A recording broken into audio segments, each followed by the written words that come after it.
Tectonic plates की तरफ, जो कि मेन चीज़ है। टेक्टोनिक प्लेट्स ही हमारा मेन चैप्टर है। लेकिन हमने अर्थ की लेयर्स के बारे में क्यों जाना? क्योंकि वो काफ़ी ज़्यादा इंपॉर्टेंट है अगर हमें टेक्टोनिक प्लेट्स के बारे में और उनके मूवमेंट्स के बारे में समझना है। अब हमने ये तो पढ़ ही लिया कि जो अर्थ है, ये अर्थ है, इसको मैं थोड़ा सा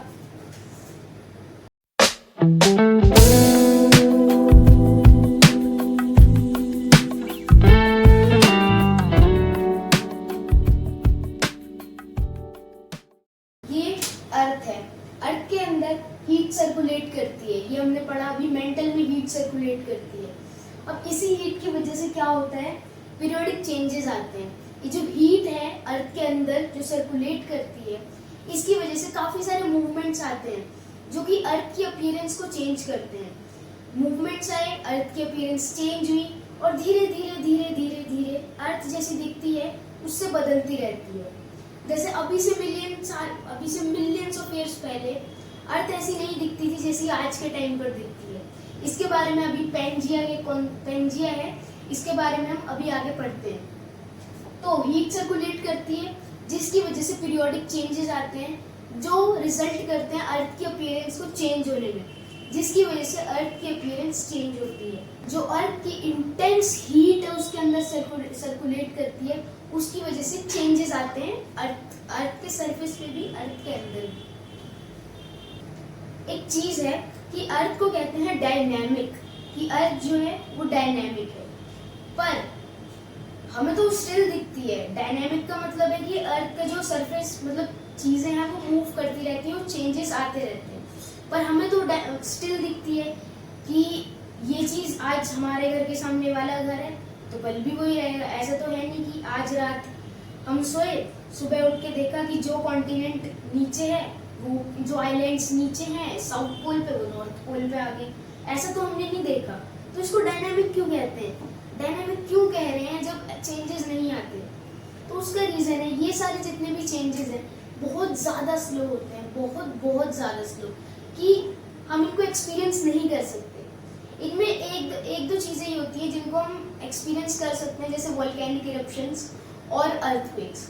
बाकी को बहुत ज़्यादा टाइम लगता है मतलब एक डिफरेंस दिखने में। तो यही रीज़न है कि अर्थ को डायनेमिक कहा जाता है, क्योंकि बहुत ग्रेजुअल और स्लो होते हैं, बहुत ज़्यादा टाइम लगता है इनको।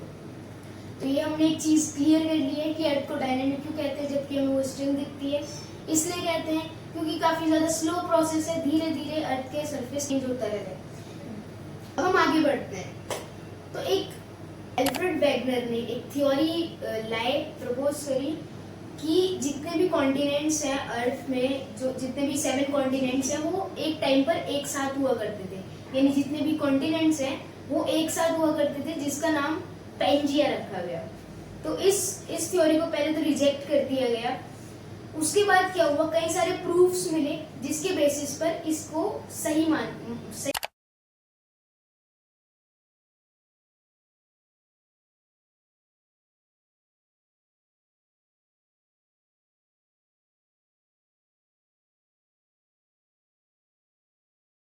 अब क्या क्या मेन रीजंस थे जिनकी वजह से इसको कह दिया गया कि ये सही है?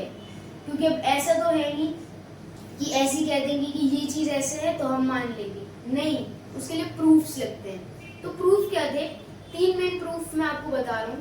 पहला प्रूफ कि हमें ये पता चला जितने भी लिथोस्फेरिक प्लेट्स हैं वो मूव करती रहती हैं।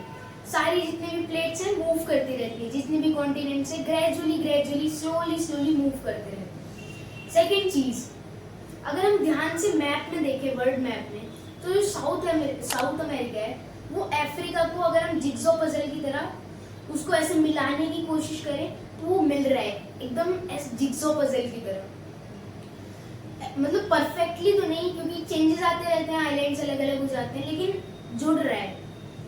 ये एक और रीजन हो गया। तीसरा रीजन, जो एनिमल्स के फॉसिल्स एशिया में मिले वही एनिमल्स के फॉसिल साउथ अमेरिका में मिले, एंड वो जितने भी एनिमल्स थे वो लैंड एनिमल्स थे।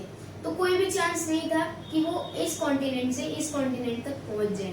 तो इसका मतलब है कि पहले सारे कॉन्टिनेंट्स एक साथ हुआ करते थे, जिसकी वजह से जो एनिमल्स थे वो इस प्लेस से इस प्लेस तक अलग अलग कॉन्टिनेंट्स में जा पा रहे थे, क्योंकि ना तो वो वाटर से जा सकते थे ना वो एयर से जा सकते थे, क्योंकि वो लैंड एनिमल्स हैं।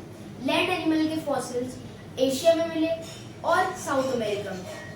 तो इससे तीसरी एक और चीज प्रूव हो चुकी थी कि जो अर्थ, जो जितने भी कॉन्टिनेंट्स हैं वो एक टाइम पर एक साथ हुआ करते थे। तो जो एल्फ्रेड वैगनर थे वो एक जियोलॉजिस्ट थे। जियोलॉजिस्ट यानी ज्योग्राफी के फील्ड में जो भी साइंटिस्ट होते हैं, रिसर्च करते हैं, उनको हम जियोलॉजिस्ट कहते हैं। तो ये सारी रिसर्च एल्फ्रेड वैगनर ने की।